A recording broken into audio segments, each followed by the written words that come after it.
I'd like to dedicate our class today to a young couple getting married today, Elio Moji and good friends. Good friends. Yeah. I'll see you.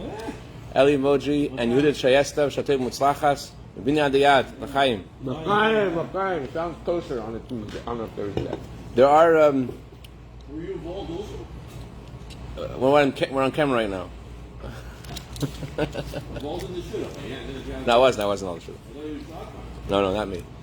Anyways, the first year of marriage is, on the one hand, it's an easier year than other years of marriage because there's all the excitement and there's a fresh, new start. You're still in love.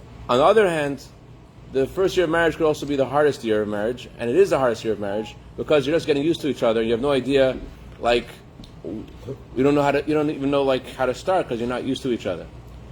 And there's something that is true in the first year of marriage that people don't discover sometimes in a lifetime, and it's really tragic because this tip that we're going to share today is the number one tip that will help you in any situation to get it right, to do things right. And unfortunately, people don't think about making things better until things have gotten beyond repair. So, but it's something that people don't think about this word when it comes to marriage necessarily, but it's really the number one word to think about it. And as we continue, you'll see what I'm talking about. But before we get there, keep it in suspense. Okay. So, this coming Shabbat, we have a meeting of two stars.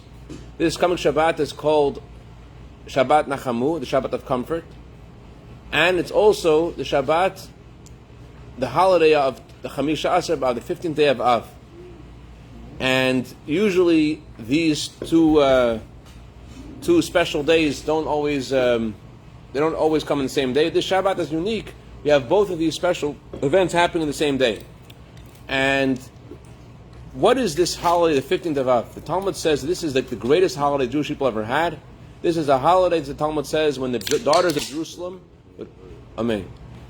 The daughters of Jerusalem would go out and they would wear white clothing and they would try to meet people, and it's considered the greatest holiday Jewish people ever had.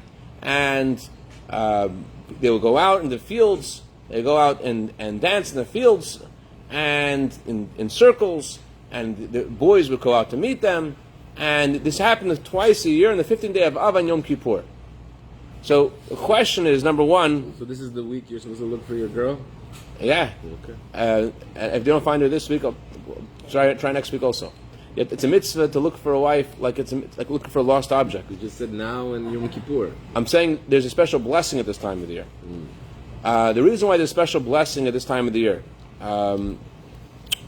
is because this 15th day of Av is a time of reconciliation between God and the Jewish people. God is compared to a groom, we're compared to a bride, and so the 9th of Av is compared to a time of estrangement between a husband and wife, and the 15th of Av is compared to a time of reconciliation between a husband and wife, because God is the first husband and we're the first wife, and so everything that happens in the world stems from the energy of God's connection to the Jewish people. So the 15th day of the month, every month, is a time when there's the full light of the moon, and it's also the time when there's a full light of the Jewish people, because we mark our calendar according to the moon. Just like the moon receives from the sun, we receive a light from God.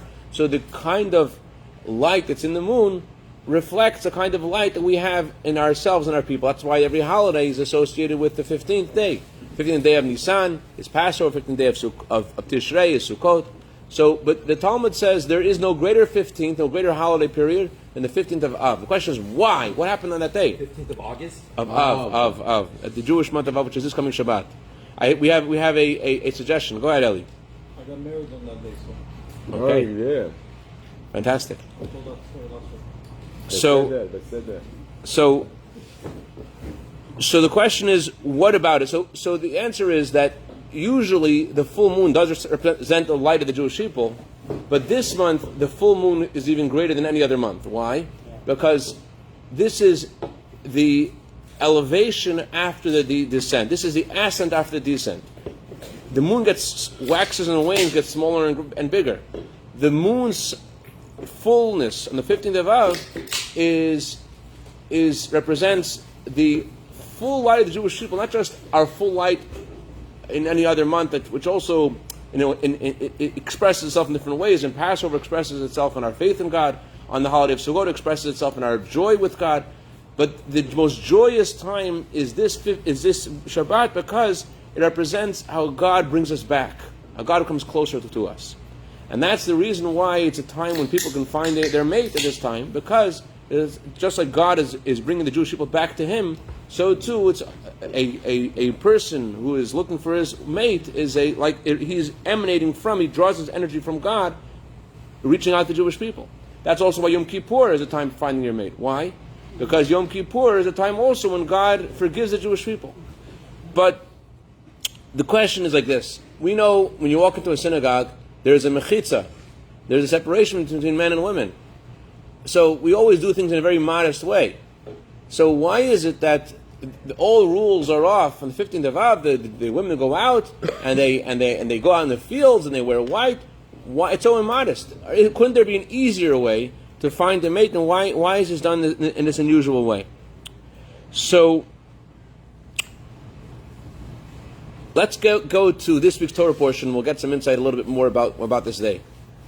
Moses begins this Torah portion and he says, I begged God at that time. It doesn't say what time it was.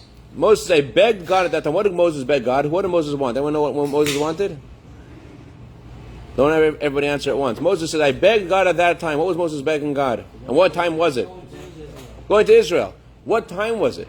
Because Moses said, I begged God at that time. Anyone know what time that was? 40 years after they left the desert. It was the 15th day of Av. The 15th day of Av, after the Jewish people conquered the lands of Sichon and Og, which are on the other side of the Jordan, which is part of Israel, technically, because the Talmud says that the both sides of Jordan are altogether one land of Israel, and therefore all the laws that apply to produce in Israel applies across the Jordan as well. So Moses asks God on the 15th day of Av, please let me into Israel. So this Shabbat, we're reading the story that happened on that day. Moses asked God to enter Israel on the 15th day of Av. God, forgive me. I want to enter the land of Israel. Let me come to the land of Israel. Because Moses had already walked on Israeli soil, Moses said, hey, I've been allowed to go to this part of Israel. Maybe the decree that God gave has been rescinded. Maybe I'm allowed to go into all of Israel. That's one reason why Moses thought it was worth praying to God at that time. Another reason is also something very peculiar happened every single year on the 9th of Av, throughout the 40 years we were in the desert. Whenever the 9th of Av came, everyone dug a grave for themselves. And they would lie down in their grave. You know about this house? You heard about this? They would lie down in their grave every single 9th of Av, because that was the day when God said that you will not be allowed to enter the land of Israel. On 9th of Av, because you didn't believe that I could bring you to Israel. It went about 2 weeks ago, remember? God said, because you didn't believe in me, therefore you're not going to go into the land of Israel. Your children will go instead. That was the 9th of Av, that fast that we spoke about. Yeah. So, Last Sunday. Yeah, exactly. So every year on that day, people would go into their grave and lie down and not know if they're going to wake up the next morning, because they knew that everyone's going to die in those 40 years that they're wandering around the desert. They didn't know what day it was, and many people died on the 9th of Av, on the anniversary of the day when God made that decree. On the 40th year of the Jewish people's journey in the desert, people went into their grave, and this time not one person died. So everyone was like, what happened? So maybe we miscalculated. Maybe it wasn't really the 9th of Av. Maybe it was the 6th or 7th or 8th of Av. Who knows? Let's try this again tonight. And so everyone goes back into their grave the next night, and they wake up again the next morning, and again the next morning, and again the next morning. And finally, when it came the 15th day of Av, they saw the full moon, the 15th of Av. They know it cannot be that it's still before the 9th of Av. Looking at the 15th of Av, they realized that the decree of God was over, and everyone was allowed to enter Israel. So Moses said, looking how everyone rose, Moses saw that God forgave the Jewish people for the sin of not believing in Him. Moses said, okay, maybe my sin's forgiven too. Maybe I could also enter Israel. Why is it that everyone else could? Maybe God changed the rules for me too. Maybe He said I can't go into Israel, but maybe things have changed. It's an interesting thing. The word Bet Hanan is an American equivalent to, anybody know? Begging. Sorry? Begging. My question was, the number. You know what number of Etchanik? 515. So the Talmud says there's 515 prayers, and Moses said to ask God to enter Israel. So Pnei Yeshua says something amazing. If you count the days from the 15th of Av until the day that Moses passed, there are 515 prayers that Moses said, because there are 200 days from the 15th of Av until the 7th of Adar, the day Moses passed away. And every day we say 3 prayers. And if you take out the 28 days of Shabbat, because on Shabbat you don't ask for your needs either, so you're not asked for your needs on Shabbat, you only during the weekday. So it comes out there's 515 prayers that Moses gave God from that day until the day he passed away. Yes. So you can't ask for anything on Shabbat? I always pray in front of the ark and I ask for things. So it's not counting? Why not coming true? Okay. In front of the ark, we do say, "May God fulfill the requests of my heart," and everyone has some things that they're in their heart. So we do ask for. We also say, "God, give us your goodness." Okay. But we don't ask specifically on Shabbat for all the things we ask for in the weekday. We don't say, "Heal us" on Shabbat. We don't say, You do Refuah Shlomo on Shabbat? We do it in a different way.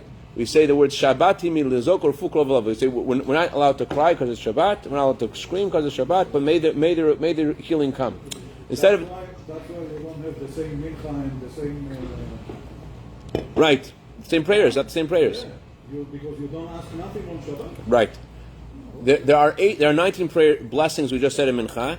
On Shabbat we have I think 7 blessings in Lachash. We don't take all those requests aren't there, but I think Sas is right in that we ask, just not with our in the same words. We don't express we say God fulfill the request of my heart, but we don't say actually express.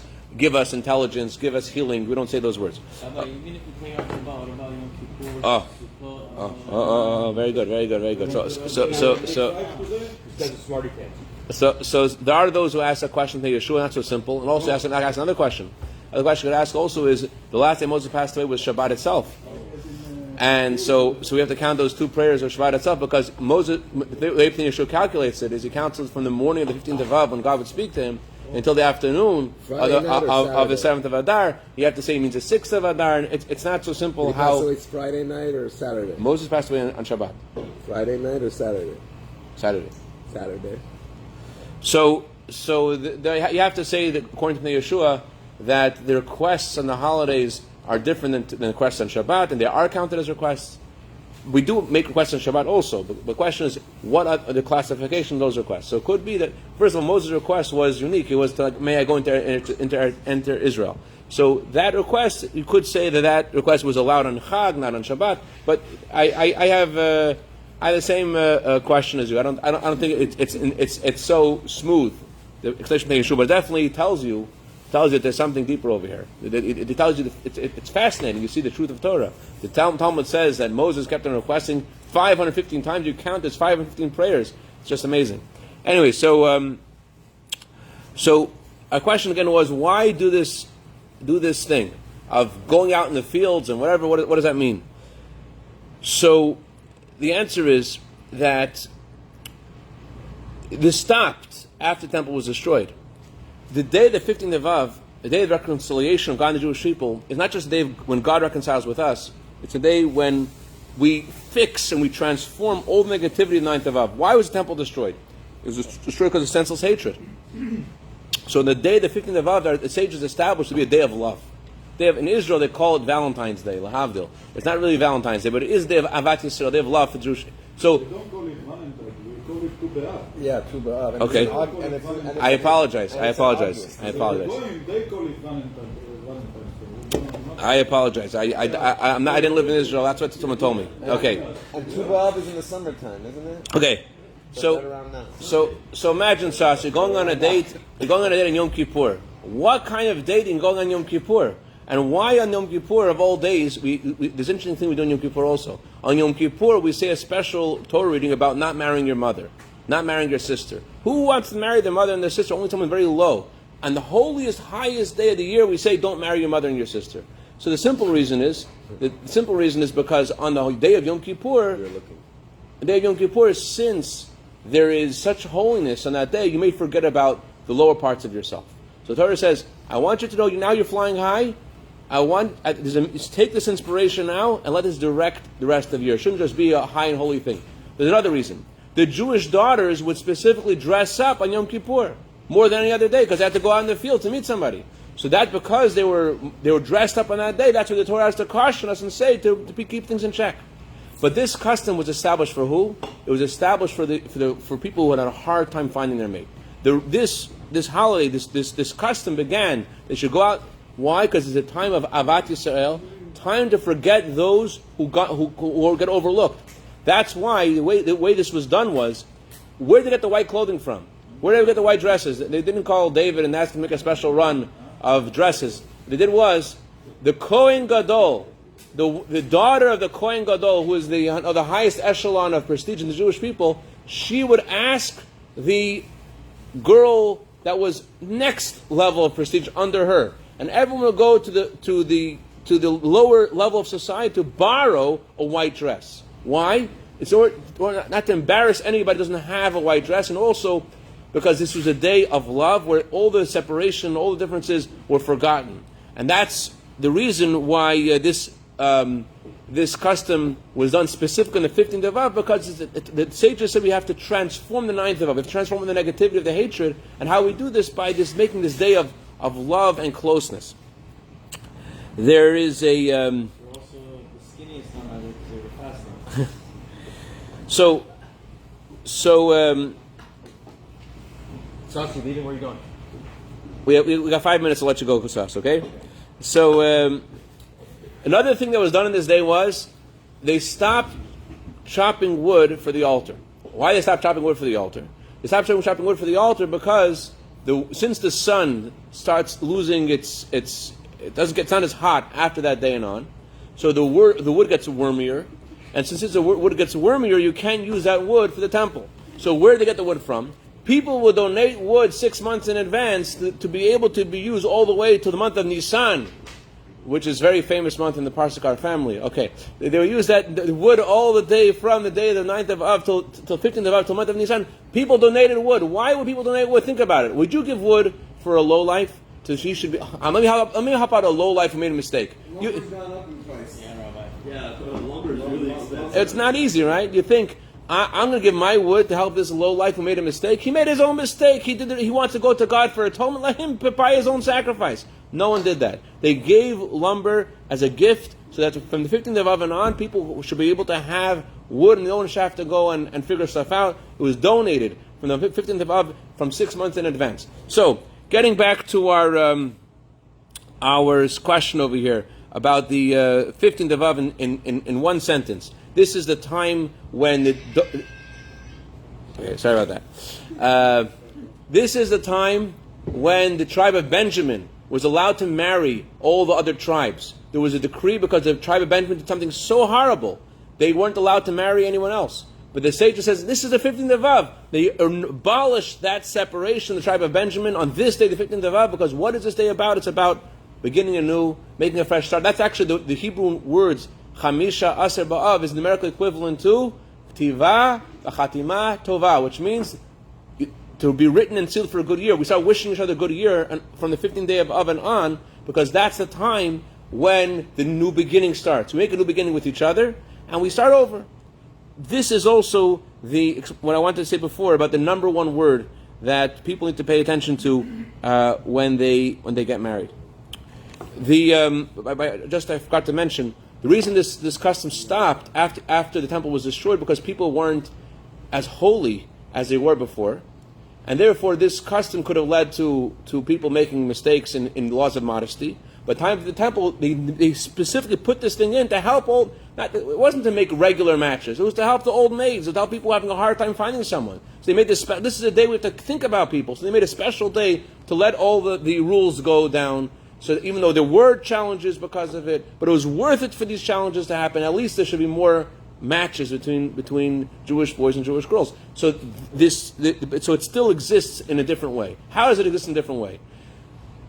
You have to think about the woman in your life and the man in your life, and you have to remember the one word. The number one tip that you need to pay attention to as a married person is the following. It used to be a custom when someone would get married they would ask them the following question. You know the question they ask? Matzah or motza? What does that question mean? Matzah or motza? What are we talking about? Did you find where you found? There's 2 verses in the Torah. One verse says, you found a woman, you found goodness. Another verse says, I have found a woman to be more bitter than death. So which one is it? Is it more bitter than death? Or is it goodness? Which one is it?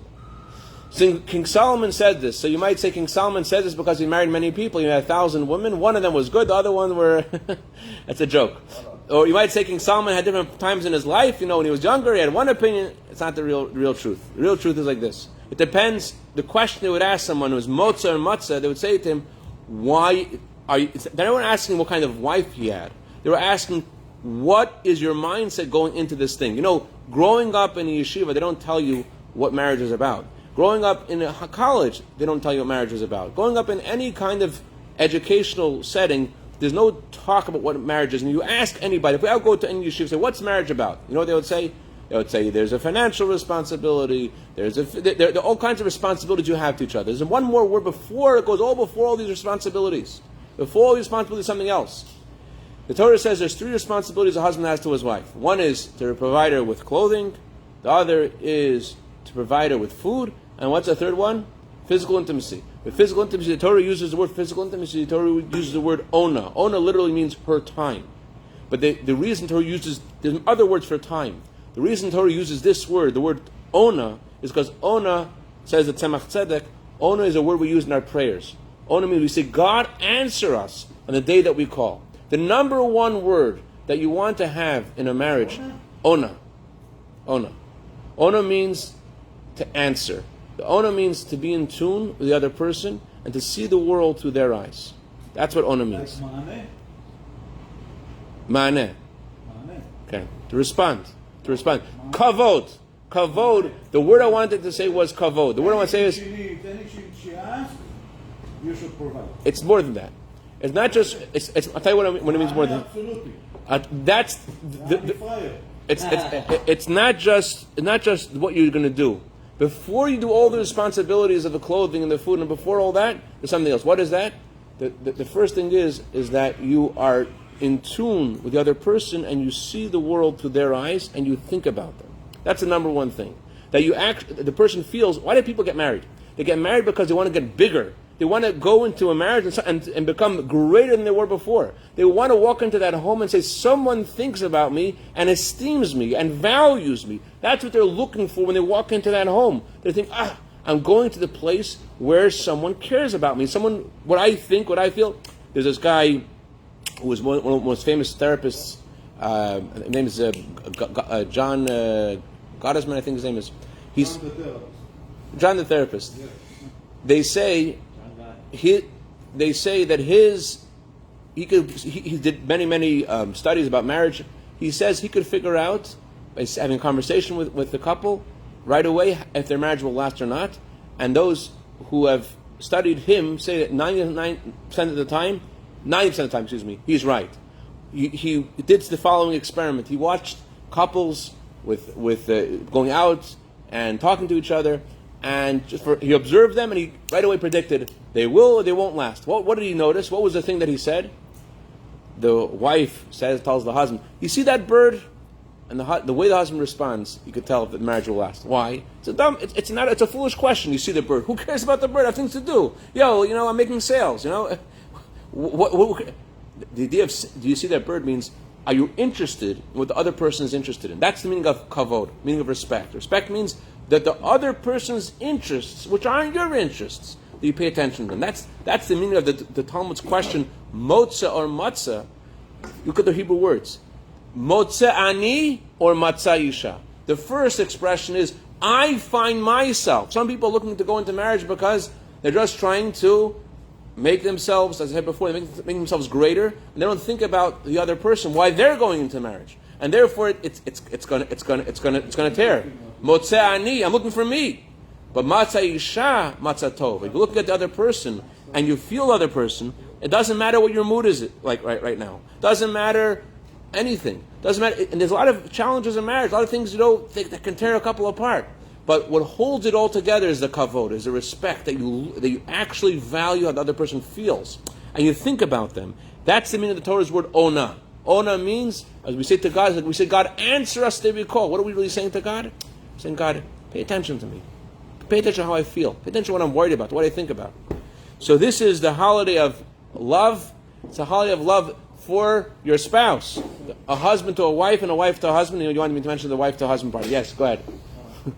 You're going to say, so since we're God's wife, He owes us money, shelter, and Absolutely. Go collect. That's through Torah. Torah study brings intimacy between a Jew and Hashem. So the bottom line is, this is the holiday of Avat Yisrael, holiday of love. And what's your number one person you have to have Avat Yisrael for? The number one person to have Avat Yisrael for is your spouse. You have to love every Jew. But the number one person, where's your litmus test to know if you're having enough Avat Yisrael or not? Where does it start? The first person you have to have Avat Yisrael for, the most attention for, is your spouse. So you have to love everyone. The Torah says love every Jew. But the number one person that you have to give all your love to is your spouse. So it's a holiday. We don't go out in the field anymore, but you have to go. You have to make the person in your life dance. You make the person you have want to dance. Make her want to dance when she feels that she's number one in your eyes. So Hashem should help make us, all of us, dance and bring the coming of Mashiach. We could light the light of 15th of Av. Is the light of Mashiach. One more thing I want to mention, which I forgot to mention. From the 15th of Av and on, it says if you add Torah to your day, to your night actually, from the 15th of Av and on, from tomorrow night and on, if you add more Torah to your day, to your night, Hashem will add life to your life. You'll live longer. That's what you'll live longer. You have more life in your life. Hashem should bless us all to have more life in our life and also bring more life to your wife and she to you by paying attention and listening until we should come to the coming of Mashiach, which is the light of 15th of Av, is the holiday of the light of Mashiach. When Hashem shines in the world, this light, we should see it not just as a light, but physically. We should go to Shalayim with Mashiach Tzedkeinu Makarim Mamash. L'chaim.